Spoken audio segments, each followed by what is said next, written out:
امام غزالی رحمہ اللہ تعالی نے مکاشفۃ القلوب کے اندر رسول اللہ صلی اللہ علیہ وسلم کا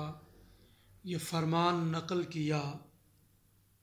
کہ حضور علیہ السلام نے ارشاد فرمایا،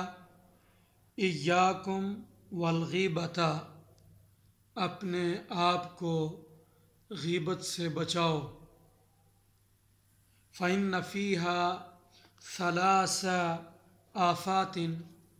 غیبت کے اندر 3 آفتیں ہیں،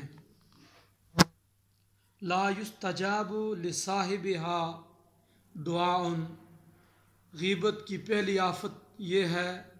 کہ غیبت کرنے والے کی دعا قبول نہیں کی جاتی، اور دوسری آفت فرمایا ولا تقبل لہ حسنۃ،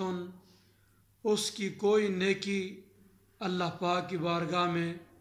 قبول نہیں کی جاتی، اور تیسری آفت فرمایا وتتراکم علیہ السیئات، اس پر مسلسل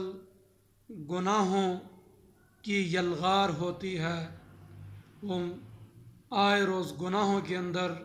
مبتلا ہوتا جاتا ہے۔